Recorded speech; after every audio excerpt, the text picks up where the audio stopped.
The stars looked different when you knew your home was gone forever. Captain Jake Morrison stood on the bridge of his ship, watching the alien space station grow larger on his screen. Behind him, 200 ships carried the last humans in the universe. Earth was nothing but burning gas and metal now, swallowed by their dying sun. Jake had been a cargo ship captain before the evacuation. Now he was leading what remained of humanity into unknown space, hoping these aliens would let them live somewhere. The radio crackled with messages from other human ships.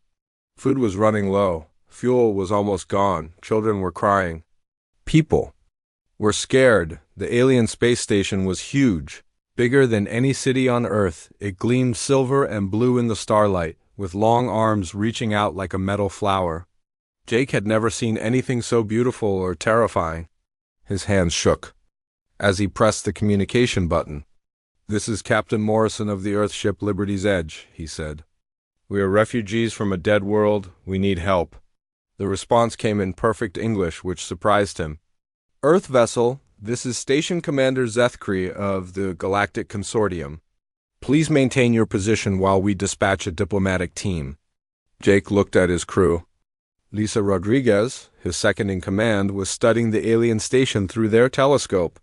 She had been a Navy officer before the evacuation, one of the few military people who made it off Earth. Her dark eyes were hard as she watched the aliens. "They sound friendly enough," Jake said. "Maybe," Lisa replied. "But look at their station. No weapons that I can see. No military ships. Either they're very peaceful or very stupid." An hour later, a small alien ship approached. It was smooth and quiet, nothing like the rough human ships with their exposed engines and metal plating. The alien ship docked with Liberty's Edge, and Jake prepared to meet his first alien. Commander Zethkri looked like a large lizard walking on two legs. His skin was green and scaly, his eyes were yellow, and he wore a flowing robe that seemed to change colors. Two other aliens came with him, both different species that Jake could not identify. "Welcome to Consortium Space," Zethkri said with a slight bow. "I am sorry to hear about your world. The loss of any civilization is tragic." "Thank you," Jake replied. "We have 2 million people in our fleet. We need food, water, and a place to settle. We can work, we can trade, we can contribute to your society." Zethkri's expression changed slightly. 2 million? That is quite a large number. All habitable. Worlds in this sector are already claimed or protected. Perhaps we can arrange temporary shelter while we find a suitable relocation zone." Lisa stepped forward. "Relocation zone? We're not asking to be relocated. We're informing you that we intend to settle in this area of space." "I'm afraid that's not possible," Zethkri said politely. "All territory in this region is governed by consortium law. Any new settlements must be approved by the council and placed in designated areas." "And where are these designated areas?" Jake asked. "Well, there are some worlds in the outer rim. They are rather harsh, but with enough terraforming." "Equipment ... How harsh?" Lisa interrupted. "Toxic atmospheres, extreme temperatures, radiation exposure. Nothing suitable for most species, but perhaps with enough technology ...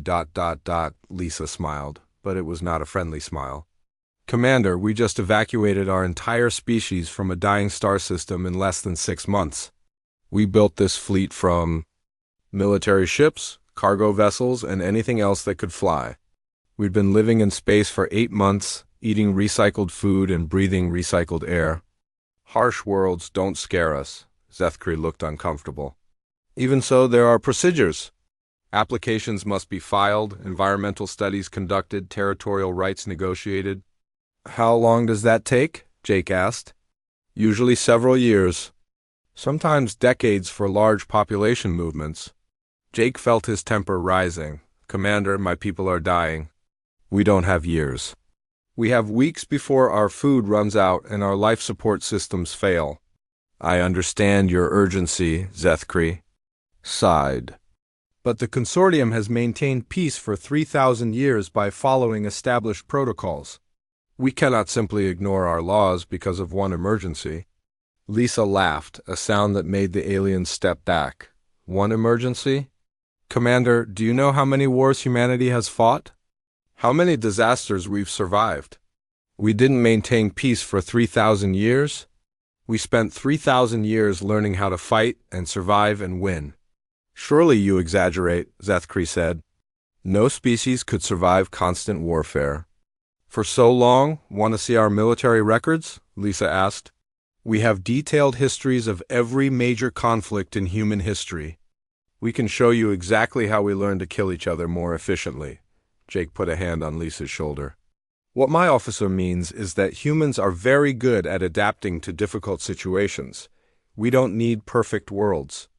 We just need worlds we can make livable. And if we refuse? Zethkri asked. The question hung in the air like a threat. Jake looked at his crew, then at the alien commander. Commander, we didn't come here to conquer anyone. We came here to survive. But if you try to stop us from surviving, you'll discover that humans are very good at removing obstacles. Are you threatening us? One of the other aliens asked. No, Lisa said. We're explaining the situation. You can work with us or you can get out of our way, but you cannot stop us. Zethkri studied the humans for a long moment. Your ships ... carry weapons. Of course they do, Jake said. Doesn't everyone? The consortium banned military weapons centuries ago. We have police vessels for law enforcement, but no weapons of war. Lisa and Jake exchanged glances. You banned weapons? Lisa asked. All of them. War is inefficient, Zethkri explained. Civilized beings solve disputes through negotiation and compromise. What do you do when someone doesn't want to negotiate? Jake asked. That rarely happens. When it does, we impose economic sanctions or diplomatic isolation until they become reasonable. And if they attack you anyway? Zethkri looked confused. Why would they do that? Violence serves no purpose when diplomatic solutions are available. Lisa shook her head. Commander, you live in a very different universe than we do. In our universe, sometimes people want things that don't belong to them. Sometimes they're willing to kill to get those things.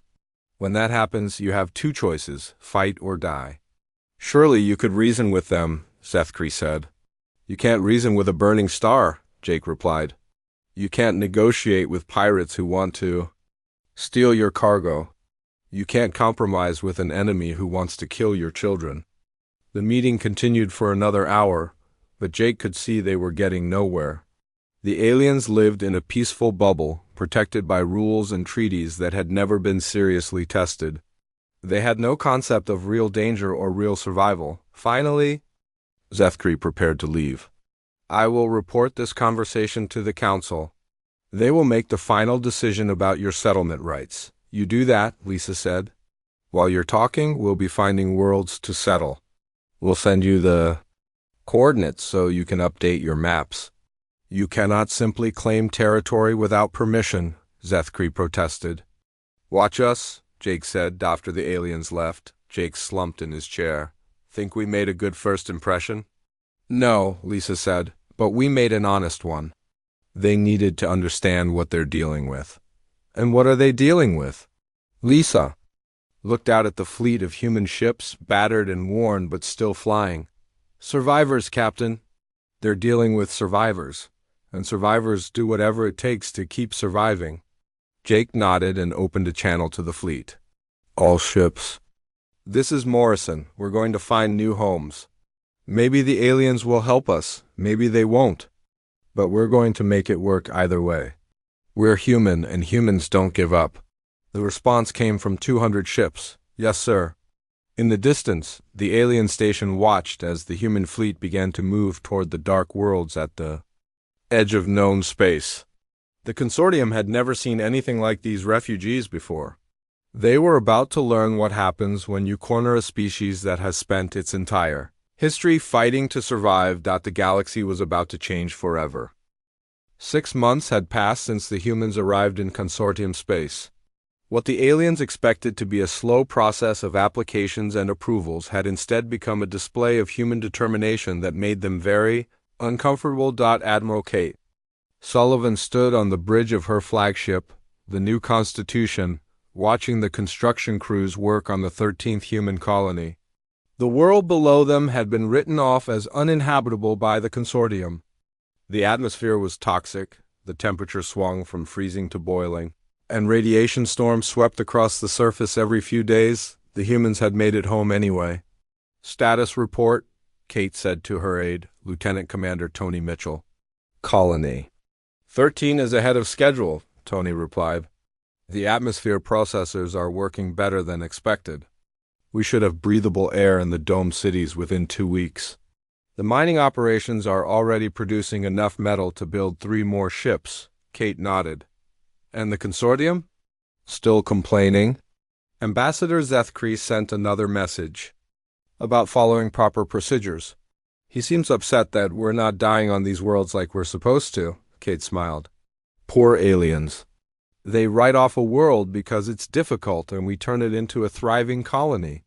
No wonder they're nervous."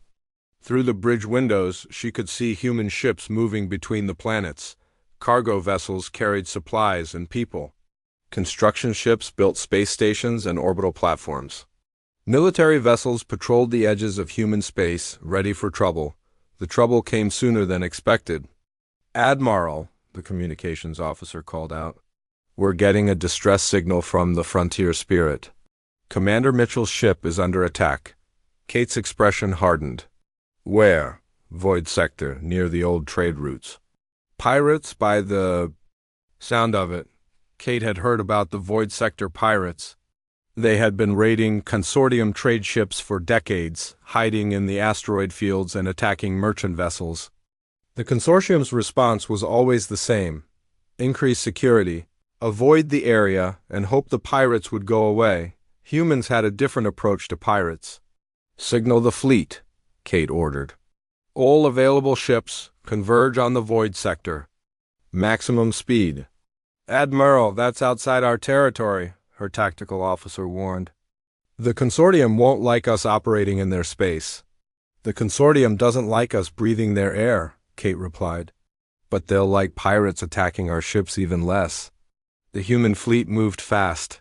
3 destroyers, 2 cruisers, and a dozen smaller ships raced toward the Void sector. Kate had trained her crews well in the months since their arrival. They fought like Earth's military had always fought, hard, fast, and with no mercy for enemies. Commander Tony Mitchell's voice crackled over the radio. "This is Frontier Spirit. We're taking heavy damage. 3 pirate ships using some kind of energy weapons. They're demanding we surrender our cargo." "Negative," Kate replied. "Hold position. Help is coming." "Admiral, I've got maybe 10 minutes before they break through our shields. You'll have help in 6 minutes." "Hold the line, Commander." Kate's fleet dropped out of hyperspace at the edge of the asteroid field. The scene before them was exactly what she had expected. 3 large pirate ships attacking 1 small human vessel. The pirates had Tony's ship trapped against a large asteroid, hammering it with weapons fire.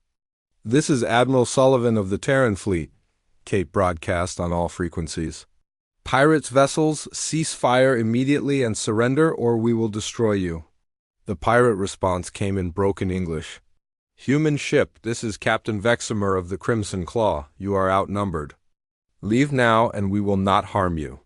Kate looked at her tactical display. 3 pirate ships against 15 human vessels. "Commander, did he just say we're outnumbered?" "Yes, Admiral." "I think he can't count very well. Let's teach him some math. All ships, attack formation, target their engines first. I want prisoners, not debris."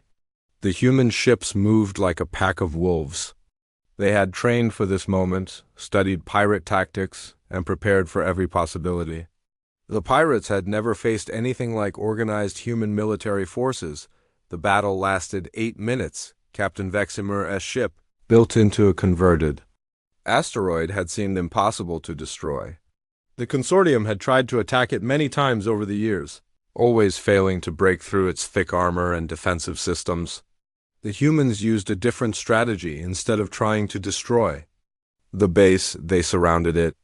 Instead of attacking the armor, they targeted the weapon systems. Instead of giving the pirates time to organize, they hit them from 6 directions at once. "Pirate base neutralized," the tactical officer reported. "All 3 ships disabled." We're reading life signs, but their weapons are offline. Kate opened the channel to the surviving pirates. Captain Veximer, this is Admiral Sullivan. You attacked one of our ships. You threatened our people. Surrender now, and we'll turn you over to Consortium authorities. Fight, and we'll turn you into space dust. The response came quickly. We surrender. Please don't kill us. Smart choice. Prepare to be boarded.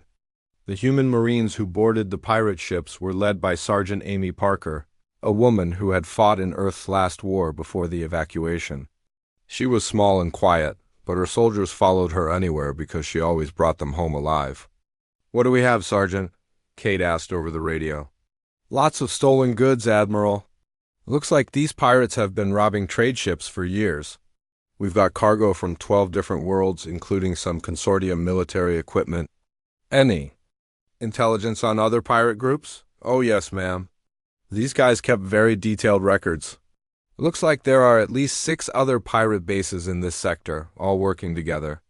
Kate smiled. Outstanding. Bring everything back to the fleet. We're going to have a very interesting conversation with the Consortium. 2 hours later, Kate's fleet arrived at the nearest Consortium space station. The station commander, an insect-like alien named Captain Murthan, met them at the docking bay. He looked nervous. Admiral Sullivan, Captain Murthan said in his buzzing voice, we received reports of weapons fire in the Void sector. The Consortium Council is concerned about human military operations in our territory. We were rescuing one of our ships from pirates, Kate replied. The same pirates who have been attacking your trade vessels for 15 years. Yes, well, the pirate problem is complex. We have been working on diplomatic solutions for 15 years. These things take time. We must consider all options before resorting to violence. Kate gestured to the cargo containers being unloaded from her ships. Captain, we recovered all this stolen merchandise from the pirate base. Your diplomatic solutions haven't been working very well. Captain Murthan's compound eyes focused on the containers. You recovered stolen goods? How much? About 4 million credits worth, according to our estimates. Plus, we captured 37 pirates and destroyed their base. Destroyed? But that base was considered impregnable. Our military analysts said it would take a massive assault fleet to even damage it. It took us 8 minutes, Kate said.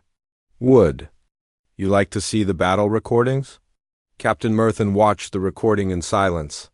When it ended, he looked at Kate with something that might have been fear. Your ships. They fight very efficiently.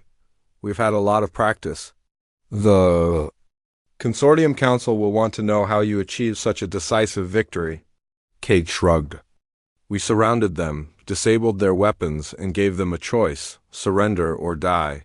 Most beings choose to live when you put it that way. But the complexity of coordinating so many ships. Captain, human children play games more complex than that battle. We've been fighting wars for thousands of years. This was just target practice. The next day, Kate received a message from the Consortium Council. They wanted to meet with her to discuss human military operations in their space. The message was polite, but Kate could read between the lines.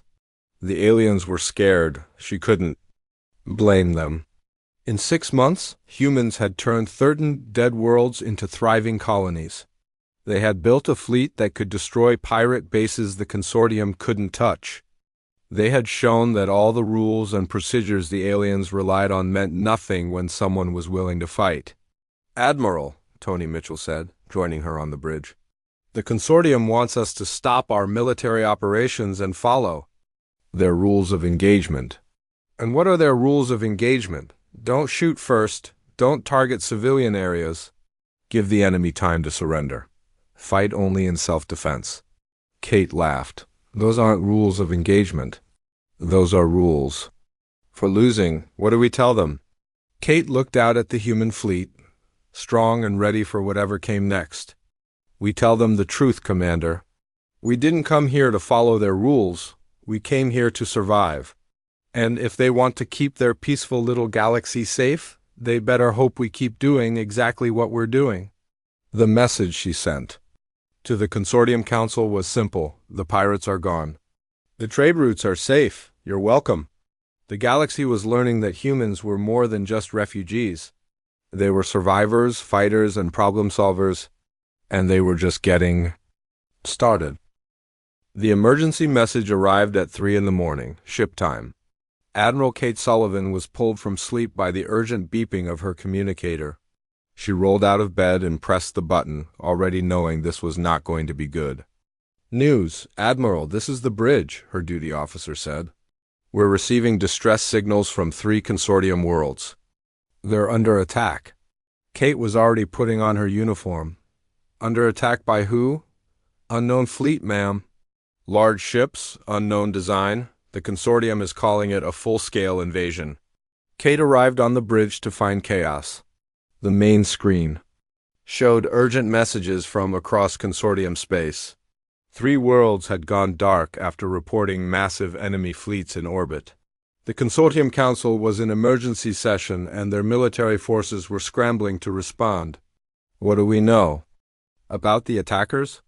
Kate asked. Lieutenant Commander Tony Mitchell pulled up a tactical display. "The consortium is calling them the Hegemon Empire. Apparently they've been building up forces at the edge of the galaxy for decades. No one took them seriously until now." "Show me the enemy ships." The screen displayed grainy images of massive black warships. They were ugly, functional things covered in weapon ports and armor plating. Unlike the smooth, elegant ships the consortium preferred, these vessels were built for one purpose: war.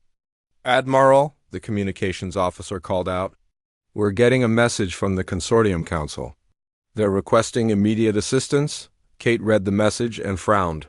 "They want our help, but they want us to follow their rules of engagement.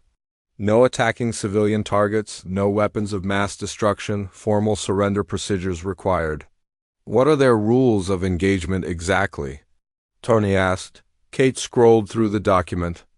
"Limited weapons use, mandatory evacuation warnings, diplomatic contact attempts before each battle, and all operations must be approved by the Council before execution."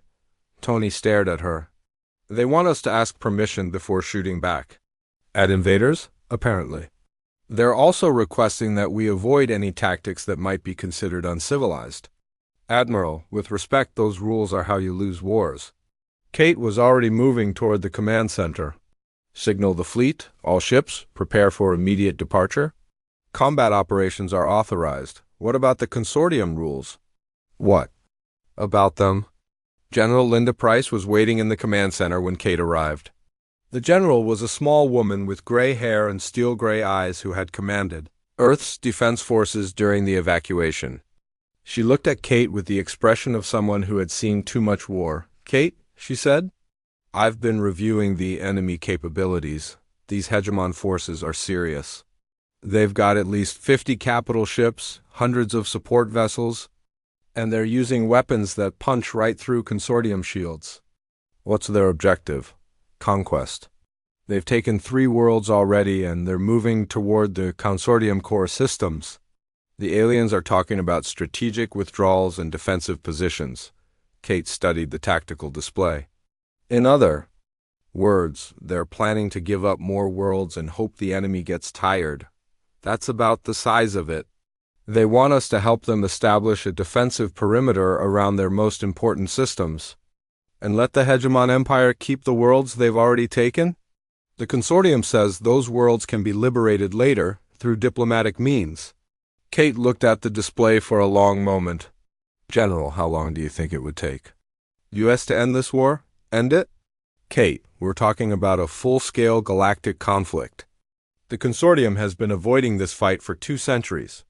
I didn't ask how long they've been avoiding it. I asked how long it would take us to end it." General Price smiled grimly. "Give me 2 weeks to plan and unlimited operational authority. I can have the Hegemon Empire surrendering in a month." "You've got both." The Consortium Council was not happy with the human response. Ambassador Zethkri arrived at Kate's flagship within hours, accompanied by a delegation of alien officials, who all looked deeply concerned. "Admiral Sullivan," Zethkri began, "we appreciate your willingness to assist, but we must insist that all military operations follow established protocols." "What protocols?" Kate asked. the Galactic Warfare Convention signed by all civilized species 300 years ago. It establishes clear rules for the conduct of interstellar conflicts. Kate looked at the document he handed her. This says we have to give the enemy 72 hours notice before attacking any military installation. Yes, to allow for civilian evacuation and diplomatic contact. And we have to limit our weapons to specific energy levels to avoid excessive casualties. Precisely. Warfare should be conducted with minimum loss of life. Kate handed the document back. Ambassador, these aren't rules for warfare. These are rules for losing. Admiral, civilized beings do not resort to barbaric tactics. Civilized beings also don't let their enemies conquer 3 worlds while they debate proper procedures. General Price stepped forward. Ambassador, may I ask how many wars the consortium has won using these rules? We have successfully resolved conflicts through diplomatic means. How many wars have you won? Zethkri looked uncomfortable. Military. Victory is not the goal of civilized warfare. The goal is to reach a negotiated settlement with minimal casualties. And how's that working out for you? Kate asked. Before Zethkri could answer, alarms began sounding throughout the ship. The tactical officer's voice came over the intercom. All hands, battle stations. Enemy fleet detected approaching human space. Kate turned to the main display. A massive hegemon fleet was moving toward the human colonies. 50 ships in a tight formation. At their head was a vessel twice the size of any human ship, bristling with weapons. Admiral, the communications officer reported, we're receiving a message from the enemy flagship. Put it through. The screen filled with the image of an alien unlike anything Kate had seen before. It looked like a giant insect with multiple arms and glowing red eyes. When it spoke, its voice was like grinding metal. Human vessels, this is War Prime Kexthul of the Hegemon Empire. You will surrender immediately or be destroyed. Your pathetic refugee fleet cannot stand against the might of the Empire. Kate stepped forward. War Prime, this is Admiral Sullivan of the Terran Fleet. You have 30 seconds to reverse course and leave our space or we will destroy you. The alien made a sound that might have been laughter. Foolish humans. You face the greatest military force in the galaxy. We have conquered civilizations across a dozen star systems. Your tiny fleet is nothing before our power. 20 seconds. We offer you one chance to surrender. Join the Empire as slave workers, and your species will be allowed to live. 10 seconds. You dare threaten us? We are the Hegemon Empire. We are death itself. Kate looked at her tactical officer. Time's up. All ships, weapons free. Destroy them. The Battle of Kepler Station began with a human missile barrage that lit up space like a new sun. The Hegemon fleet, expecting the cautious, rule-bound warfare they had faced from the consortium, found themselves under attack by forces that fought like cornered animals. Captain Ryan Bell, commanding the destroyer Iron Wolf, took his ship straight into the heart of the enemy formation. When his weapons ran out of ammunition, he rammed his ship into the enemy flagship's bridge. The explosion took out the Hegemon command structure and left their fleet in chaos. All ships, this is Admiral Sullivan, Kate broadcast. No prisoners, no quarter, no mercy. These invaders threatened our people. Show them what happens when you threaten humanity. The human fleet tore through the Hegemon forces like a hurricane. Ships that had conquered a dozen worlds found themselves outgunned, outmaneuvered, and overwhelmed by an enemy that ignored every rule of civilized warfare. Colonel Sam Hayes, leading the Marine boarding parties, took enemy ships by targeting their life support systems first. When the Hegemon forces tried to surrender, he ignored them and kept fighting until every enemy soldier was dead or unconscious. This is how humans fight, he told his troops over the radio. We don't fight for territory or honor or glory. We fight to eliminate threats to our survival. And we don't stop until the threat is gone. The battle lasted 3 hours. When it ended, the Hegemon fleet was scattered wreckage floating in space. War Prime Kexthul was dead, his flagship was destroyed, and the survivors were fleeing back toward their own territory, but the humans were not finished. General Price, Kate said, I want a full analysis of hegemon military capabilities. Fleet locations, command structure, supply lines, everything. Admiral, the immediate threat is eliminated. Shouldn't we focus on defending our territory? The immediate threat is eliminated. The long-term threat is still out there, building more ships and planning new attacks. We're going to end this war, not just win this battle. Ambassador Zethkri, who had watched the battle from the bridge, looked pale. Admiral, you just destroyed an entire enemy fleet. Surely now you can negotiate a peace treaty. Ambassador, there's only one way to negotiate with people who want to conquer your worlds and enslave your people. And what way is that? Kate looked at the wreckage of the hegemon fleet, then at the alien ambassador. You kill them all, every last one of them.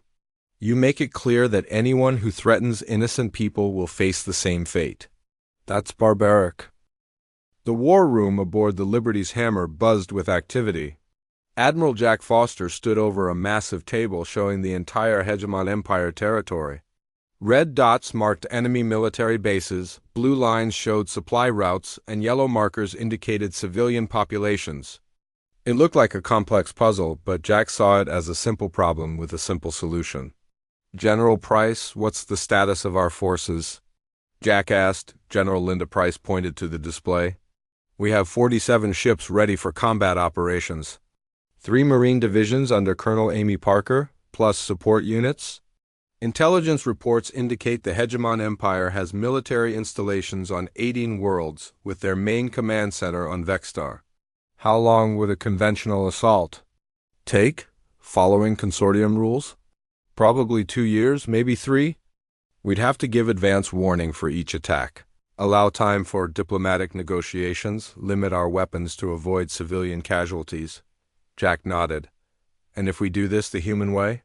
15 days of actual combat. 3 months of preparation.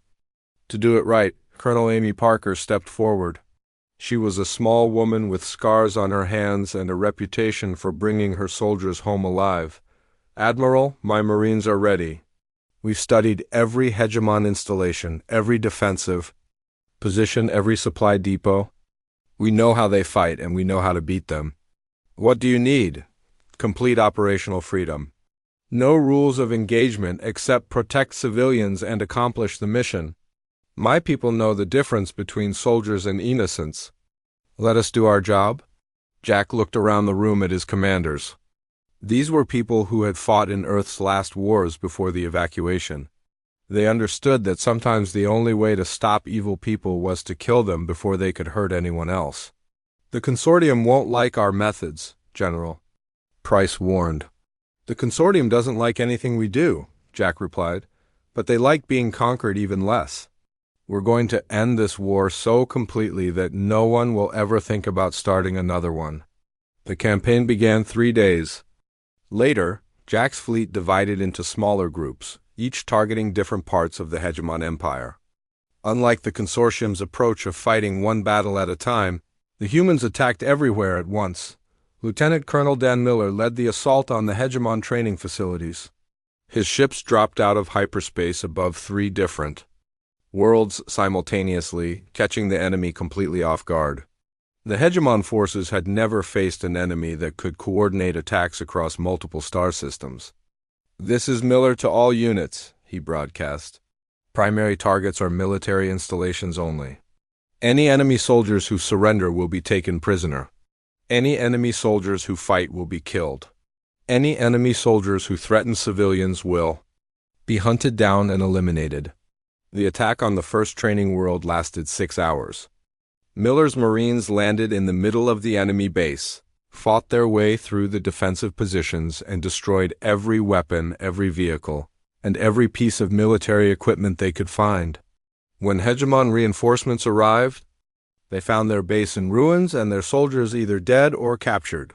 Miller to Fleet Command, he reported. Training Facility Alpha is neutralized. No human casualties. Enemy force eliminated. Moving to next target. Meanwhile, Colonel Amy Parker was leading a different kind of mission. Her target was a Hegemon fortress world that had been considered impossible to assault. The planet was covered in defensive positions, underground bunkers, and automated weapon systems. Parker's solution was typically human. If you can't go around the defenses, go through them. Her Marines landed on the planet's surface in the middle of a radiation storm that would have killed most alien species. The Hegemon defenders, safe in their bunkers, never expected an attack during such dangerous weather. Parker's troops, wearing protective gear that humans had developed for surviving on dead worlds, fought their way through the storm and into the enemy positions. "This is Parker to all Marine units," she said over the radio. "Remember, we're not here to hold territory. We're here to make sure these people never threaten anyone again. Destroy everything that can be used to make war." The battle for the fortress world took 3 days. When it ended, Parker's Marines had destroyed every military installation on the planet. The Hegemon soldiers who survived were shocked to discover that humans could fight in conditions that would kill any other species, but the real psychological impact came from the human approach to warfare itself.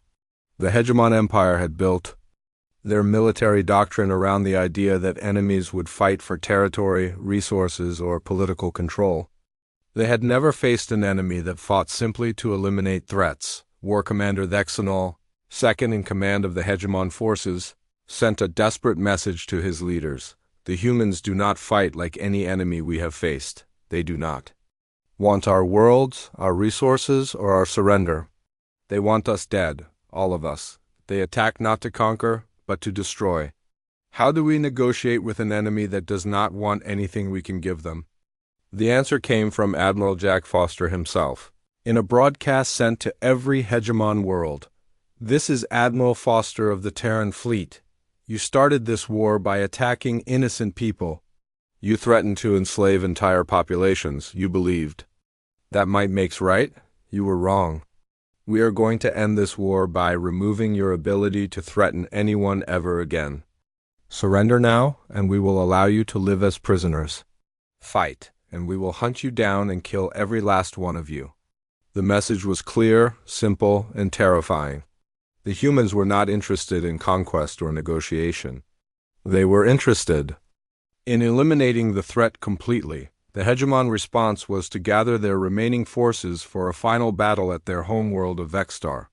War Prime Kexthal, the new leader after his predecessor's death, assembled every ship, every soldier, and every weapon the Empire had left. "The humans are few," he told his commanders. "They cannot maintain this pace of attack forever.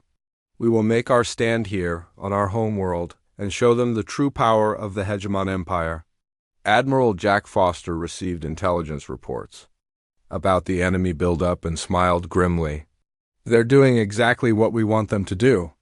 Instead of spreading their forces across a dozen worlds, they're putting everything in one place. It's going to be their strongest position," General Price warned. "Home field advantage, all their best troops, every defensive system they have." "Good," Jack replied. "We can finish this war with one battle instead of 50. The assault on Vexstar began with Admiral Kate Sullivan's fleet dropping out of hyperspace at 6 different points around the planet. The Hegemon defenders found themselves surrounded by human ships that attacked with a coordination and ferocity they had never experienced. Captain Nick Johnson led the orbital assault, his ships targeting the enemy's defensive satellites and space stations. "This is Johnson to all units. The enemy has put all their eggs in one basket. Let's break the basket." The space battle raged for 8 hours. Human ships, smaller and faster than the Hegemon vessels, swarmed around the enemy, formations like angry wasps. When Hegemon ships tried to retreat, they found human vessels blocking every escape route. Meanwhile, Colonel Parker's Marines were landing on the planet's surface.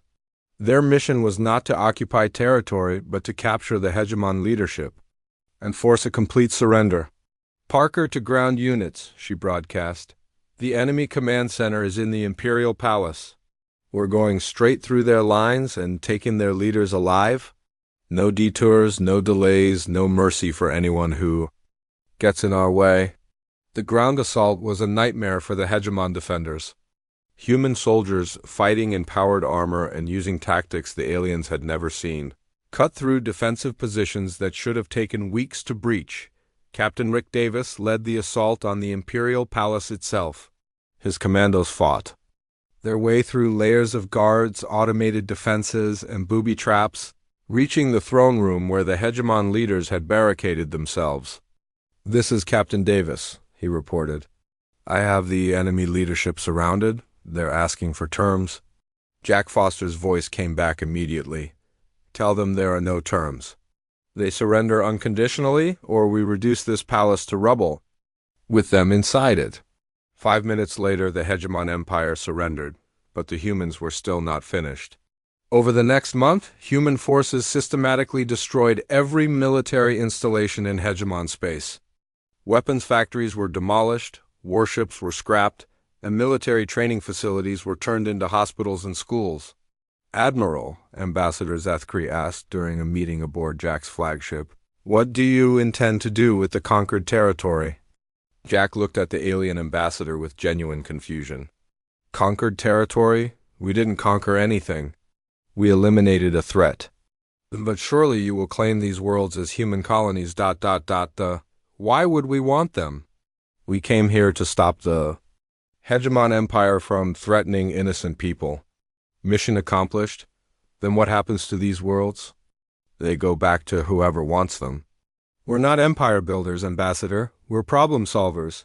"The problem was the hegemon empire. The problem no longer exists." Zethkri stared at him. "You fought the most successful military campaign in galactic history, and you don't want any reward for it?" 1 year after the Hegemon War ended, President Helen Carter stood before the largest gathering of alien leaders in galactic history. Representatives from 47 different species had come to the human colony world of New America to witness the signing of the Terran Defense Compact. The meeting hall was simple compared to the grand chambers the consortium preferred. Plain walls, basic furniture, and no ceremonial decorations. But every being in the room understood that this simple place would change the galaxy forever. "Ladies, gentlemen, and distinguished beings," President Carter began, "we gather here today not to celebrate victory, but to ensure that the horrors of the Hegemon War never happen again."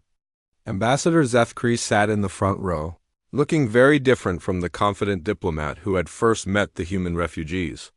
The past year had taught him that everything the consortium believed about warfare, diplomacy, and galactic civilization had been wrong.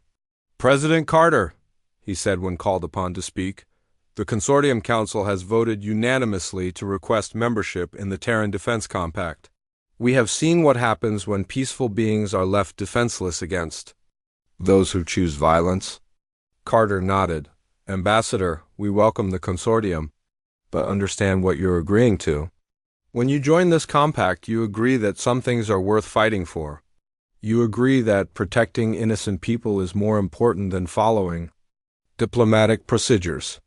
A delegate from the Klaxi species raised one of his insectoid arms. "President Carter, what guarantee do we have that humanity will not become the next hegemon empire?" "You have proven that you can destroy any military force in the galaxy," Carter smiled. "Captain Murthan, the guarantee is simple. We don't want your worlds, your resources, or your people. We want you to be free to live your lives without fear. The moment we start conquering instead of protecting, you have our permission to stop us." "And how would we stop you?" Another delegate asked. "The same way we stopped the Hegemon Empire. You fight. You make it clear that freedom is not negotiable." Admiral Jake Morrison, now commander of the Terran Defense Fleet, stepped forward. "Delegates, I want you to understand something. Every human ship, every human soldier, every human weapon exists for one purpose: to make sure that peaceful beings can live peaceful lives.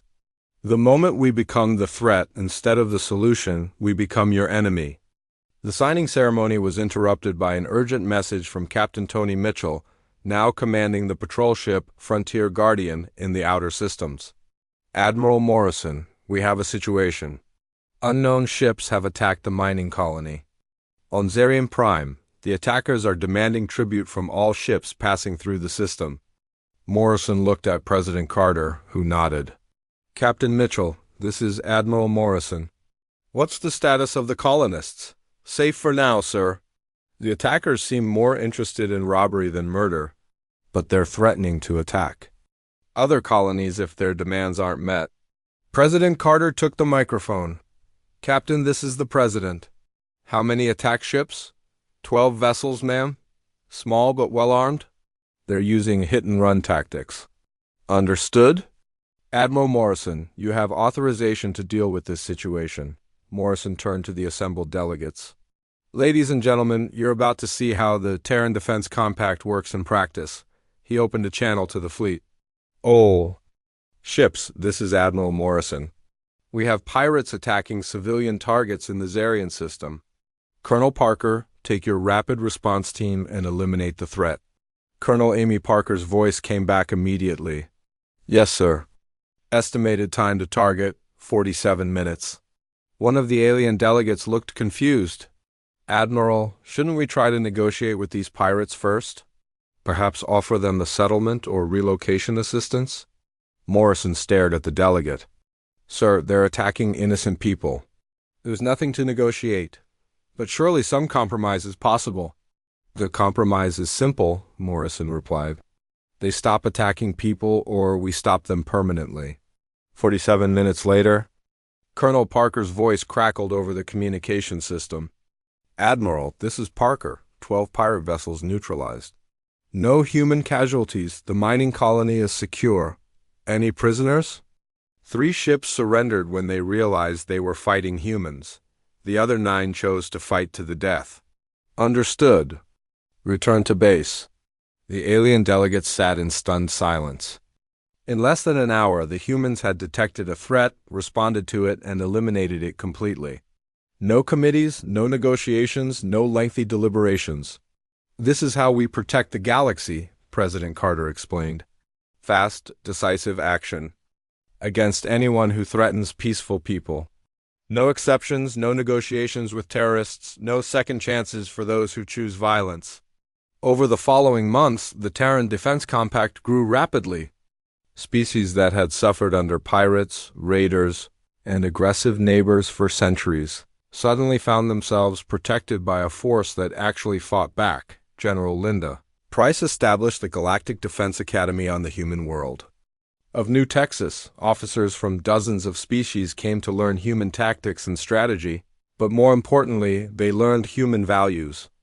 The first rule of military service, Price told her new cadets, is that you exist to protect those who cannot protect themselves. The second rule is that you never, ever give up.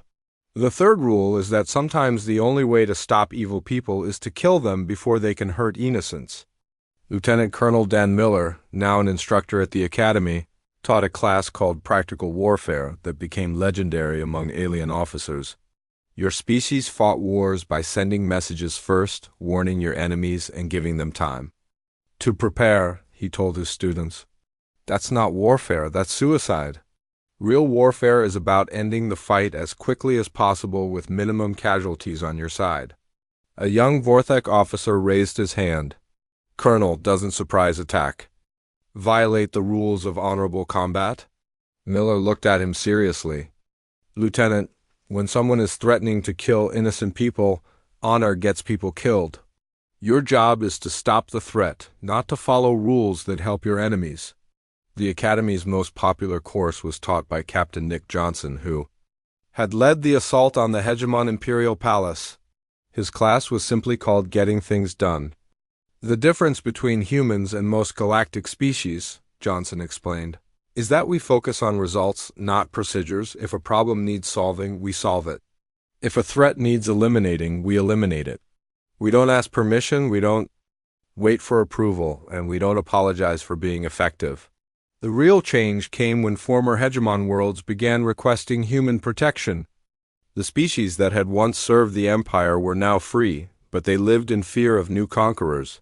Admiral Kate Sullivan, now commanding the defense of the former hegemon territory, received a message from the planet Kexmore. Admiral, this is Governor Velthan. We have detected unknown ships approaching our system. They appear to be raiders looking for easy targets. Governor, this is Admiral Sullivan. How many ships? 20 vessels, Admiral. More than our security forces can handle. Understood. Stay calm, protect your people, and let us handle this. Sullivan's response was swift and overwhelming. Her fleet arrived in the Kexmore system just as the raiders were preparing to attack the planet. The battle lasted 12 minutes. "This is Admiral Sullivan to all raider vessels," she broadcast. "You have entered protected space and threatened innocent people. Surrender immediately or be destroyed." The raider response was predictable. "Human ship, we outnumber you 2-1. Withdraw or face the consequences." Sullivan's reply became part of human military tradition. "The consequences are that you picked a fight with the wrong species." When the battle ended, 15 raider ships were destroyed and 5 had surrendered. The survivors were turned over to local authorities, and the former hegemon worlds sent a message of gratitude that was broadcast across the galaxy. But the most important change was not military. Human colonies became centers of opportunity for beings from across the galaxy. Unlike the rigid social structures of most alien societies, human communities welcomed anyone willing to work hard and contribute. Dr. Sarah Martinez, now director of the New Earth Medical Center, worked alongside alien doctors from a dozen different species. "The wonderful thing about human medicine," she told her colleagues, "is that we focus on saving lives, not on following regulations that slow down treatment." Engineer Bob Kelly supervised construction projects that included workers from 20 different species. "On human construction sites," he explained, "if you can do the job, you get hired. We don't care what planet you're from or what your social status was back home." The transformation was complete when President Carter received a delegation from the Consortium Council. They came not as the superior civilization offering guidance to primitive refugees, but as equals seeking partnership with the galaxy's new protectors. "President Carter," Ambassador Zethkri said, "the Consortium formally requests that humanity assume responsibility for galactic security. We have seen what happens when peaceful beings are protected by those willing to fight for them." Carter looked out the window at the human fleet in orbit, ships from 40 different worlds working together to keep the galaxy safe. "Ambassador, we accept the responsibility.